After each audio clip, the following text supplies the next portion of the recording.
팥쥐 모녀는 콩쥐가 감사 부인이 되어 부귀영화를 누리자 약이 올라 견딜 수가 없었습니다.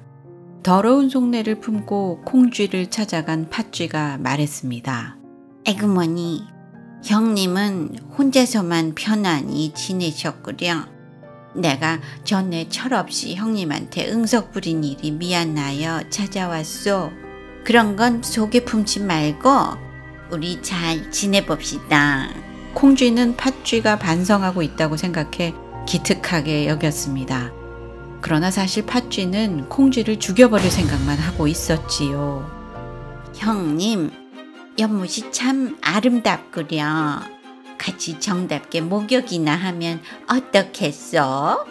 콩쥐가 연못에 들어가 잠시 연꽃을 구경하던 찰나 팥쥐는 콩쥐를 깊은 곳으로 끌고 가서 물에 밀어 넣어버렸습니다.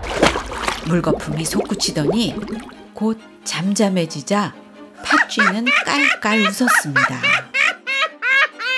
이리 쉬운 일을 괜히 마음을 썩였구나. 팥쥐가 콩쥐 옷을 주워 입고는 태연하게 연꽃을 구경하고 있자니 감사가 콩쥐를 만나러 왔다가 깜짝 놀랐습니다. 부인이 반나절 사이에 까맣게 타고 곰보가 된 것입니다. 종일 영감을 기다리며 햇볕을 쬐어서 얼굴이 타고 콩멍석에 엎어져 일이 되었습니다. 감사는 어린 아내가 자신을 사모함을 고맙게 여기느라 사람 바뀐 것을 몰랐습니다. 며칠 후 감사가 연못가를 배회하는데 유별나게 높게 솟은 아름다운 연꽃이 있어 꺾어다가 별당에 두고 사랑했습니다. 그런데 팥쥐만 지나가면 연꽃에서 손이 나와 팥쥐의 머리채를 잡아 뜯었습니다. 팥쥐는 콩쥐에 귀신이 붙었다고 생각해 꽃을 아궁이에 넣어 태워버렸습니다. 잠시 후 옆집 할멈이 불 빌리러 왔는데 불은 없고 영롱한 구슬만 가득했습니다. 할멈이 구슬을 몽땅 집으로 가져와서 반다지에 넣자 어느덧 콩쥐가 나타나 말했습니다. 나는 팥쥐 때문에 죽어 이 꼴이 되었네. 날 위해 자네의 생일이라 핑계대고 감사님을 여기로 초대해 짝이 안 맞는 젓가락을 상에 두시게. 할멈은 콩쥐가 시키는 대로 하였습니다.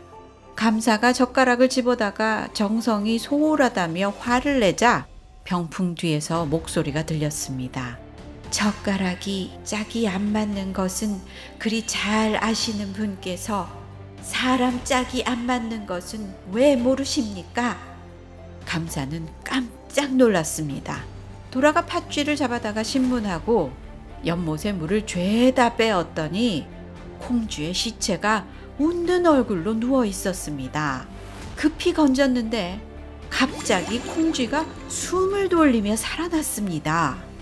감사는 임금께 보고를 올렸고 임금의 명으로 팥쥐를 수레에 메어 찢어 죽인 뒤 시체로 젓갈을 담아 팥쥐의 어미에게 보냈습니다. 배씨는 최만춘을 걷어차고 새서방을 얻어간 상태였습니다. 팥쥐 소식만 기다리다가 관아에서 선물이 왔다고 하여 새남편과 조화라 하며 항아리를 열었는데 젓갈이 가득 차 있고 따로 종이가 한 장 들어 있었습니다.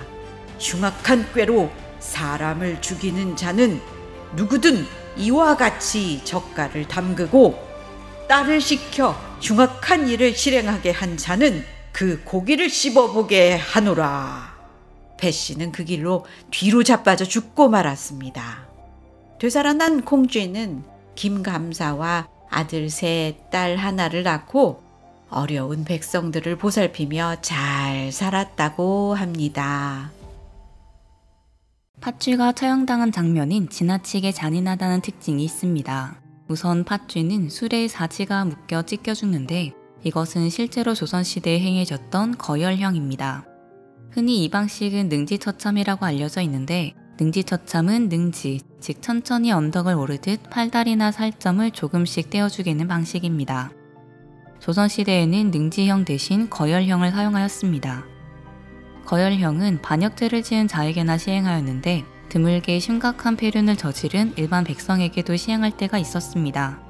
그러나 살점이 발라지는 과형, 죽어 젓갈로 만들어지는 해형은 조선시대 때 존재하지 않았던 형벌입니다.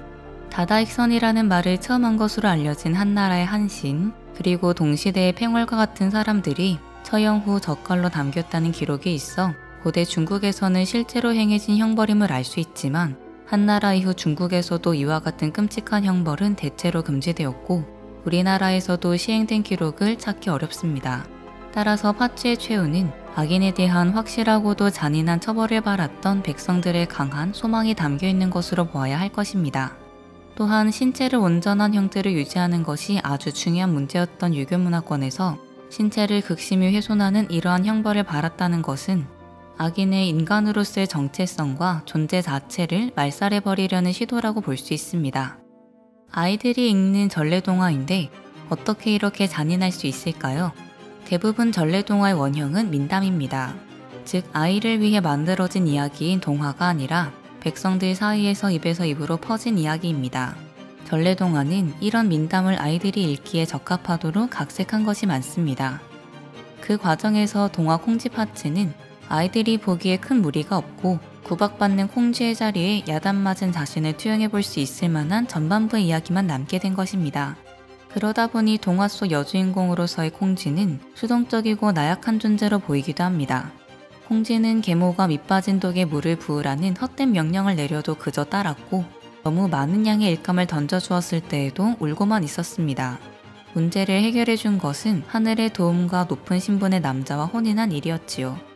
그러나 후반부에서 콩쥐는 계모와 파쥐와의 대결에 적극 대응합니다.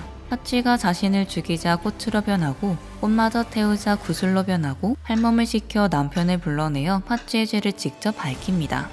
비록 악인의 처단은 임금의 명령을 받은 김감사가 시행했다고 하더라도 그 과정에서 콩쥐는 적극적으로 자신의 목소리를 내었습니다. 이런 점에서 콩쥐파쥐전은 약하고 수동적이었던 여자아이가 적극적이고 능동적인 여성으로 성장해 나가는 과정을 보여주는 이야기로도 볼 수 있습니다.